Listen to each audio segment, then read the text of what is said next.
বিকাশ থেকে যে লোন নেওয়া যায় এটা অনেকেই জানে না। সর্বোচ্চ 20,000 টাকা পর্যন্ত বিকাশ থেকে লোন নিতে পারবেন। কিভাবে নেবেন, কারা পাবেন, চলুন দেখিয়ে দিচ্ছি। মূলত দুইটি মাধ্যমে আপনারা বিকাশ থেকে লোন নিতে পারবেন। প্রথমটি হচ্ছে ডিজিটাল ন্যানো লোন, দ্বিতীয় মাধ্যমটি হচ্ছে পে লেটার বা BNPL, by now pay letter. মানে কোনো একটা পণ্য আপনি বাকিতে কিনতে পারবেন, 6 মাসের মেয়াদ থাকবে, 6 মাসের মধ্যে আপনাকে পরিশোধ করতে হবে। এই ভিডিওতে কথা বলবো ডিজিটাল ন্যানো লোন নিয়ে, মানে কিভাবে আপনারা ক্যাশ টাকা লোন নিতে পারবেন। এই লোনটা মূলত সিটি ব্যাংক বিকাশের মাধ্যমে দিয়ে থাকে। ডিজিটাল ন্যানো লোন, এই লোনের মেয়াদ থাকবে 3 মাস, 3টা কিস্তিতে আপনাকে পরিশোধ করতে হবে। প্রতি 30 দিন পর একটা কিস্তি আপনাকে দিতে হবে। উদাহরণস্বরূপ এখানে আপনি যদি 1 আগস্ট লোন নেন, তাহলে কিস্তির তারিখ হবে, প্রথম কিস্তি হবে 31 আগস্ট, দ্বিতীয় কিস্তি হবে 30 সেপ্টেম্বর, তৃতীয় কিস্তি হবে 30 অক্টোবর। সুদের হার প্রতি বছর 9% সুদ আপনাকে দিতে হবে। সুদটি দৈনিক হিসাব করে নেওয়া হবে, অর্থাৎ আপনি যত বেশিক্ষণ লোন রাখবেন সুদ তত বেশি হবে, আগে পরিশোধ করলে সুদ কম হবে।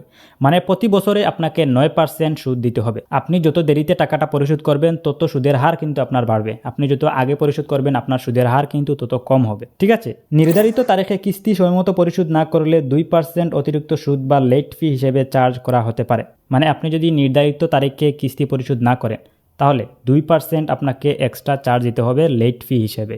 ঠিক আছে, এখানে উদাহরণস্বরূপ আপনি যদি 10,000 টাকা 3 মাসের জন্য লোন নেন, সুদের হার যদি 9% হয় তাহলে পরের বছর সুদ হবে 900 টাকা। দৈনিক সুদের হিসাব করলে 9% ক্ষেত্রে 3 মাসে 90 দিনে মোট সুদ হবে আপনার 900 ইন্টু 90 বা 365 ইকুয়াল টু 222 টাকা। মানে আপনি যদি 10,000 টাকা 1 বছরের জন্য লোন নেন, সুদের হার যদি 9% হয় তাহলে আপনার 1 বছরে 900 টাকা এক্সট্রা চার্জ হবে। ঠিক আছে, মানে এই 900 টাকা 1 বছরে আপনাকে সুদ দিতে হচ্ছে। আর আপনি যদি 10,000 টাকা 3 মাসের জন্য লোন নেন তাহলে আপনার সুদের পরিমাণ হবে 222 টাকা। এর সাথে আপনার 5 টাকা 75 পয়সা প্রসেসিং ফি, তারপরে এক্সট্রা আরো ব্যাট যোগ হবে। ব্যাট যোগ হয়ে মোট অতিরিক্ত খরচ আপনার ওই যে 222 প্লাস আপনার অতিরিক্ত ব্যাট সবকিছু মিলিয়ে আপনার 58 টাকা আসবে। মোট আপনাকে এখান থেকে 280 টাকা ইন্টারেস্ট দিতে হচ্ছে। মানে আপনি যদি 10,000 টাকা 3 মাসের জন্য লোন নেন আপনাকে 280 টাকা ইন্টারেস্ট ফি দিতে হচ্ছে। ওকে, সো এখন আসি এই লোনটা কারা পাবেন। কেওয়াইসি বিকাশ অ্যাকাউন্ট থাকতে হবে। আপনার বিকাশ অ্যাকাউন্টটি অবশ্যই সম্পূর্ণ কেওয়াইসি নতুন জাতীয় পরিচয়পত্র দিয়ে নিবন্ধন করা থাকতে হবে।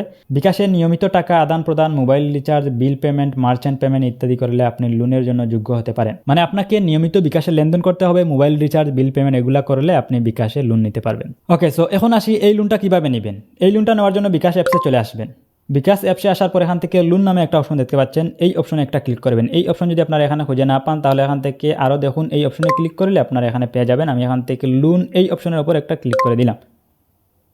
তো এই অপশনে ক্লিক করে দেওয়ার পর এখান থেকে বলতেছে যে লোন নিতে আগ্রহী হওয়ার জন্য আপনাকে ধন্যবাদ। লোন পেতে হলে আপনাকে বিকাশ অ্যাকাউন্টে ব্যালেন্স রাখুন, পেমেন্ট অ্যাড মানি সেবা বেশি বেশি করুন। মানে আপনাকে এই লোনটা পেতে হলে আপনাকে বিকাশে ব্যালেন্স রাখতে হবে, পেমেন্ট অ্যাড মানি এগুলো বেশি বেশি করলে আপনাকে এখান থেকে তারা লোনের জন্য যোগ্য করবে। মানে এখান থেকে তারা আপনাকে কত টাকা লোন দিবে এটা তারা নির্ধারণ করতে পারবে। ঠিক আছে, তো আমি বেশি একটা বিকাশ ইউজ করি না, যার জন্য এখান থেকে আমাকে তারা লোন দিচ্ছে না। ওকে, সো এই ছিল মূলত আজকের ভিডিও। তো এভাবেই কিন্তু আপনারা বিকাশ অ্যাপস থেকে খুব সহজে লোন নিতে পারবেন। সো এই ভিডিওটি যদি ভালো লেগে থাকে ভিডিওতে একটি লাইক করবেন, কমেন্ট করবেন, চ্যানেলে নতুন হলে সাবস্ক্রাইব করবেন। বিদায় নিচ্ছি, আল্লাহ হাফিজ।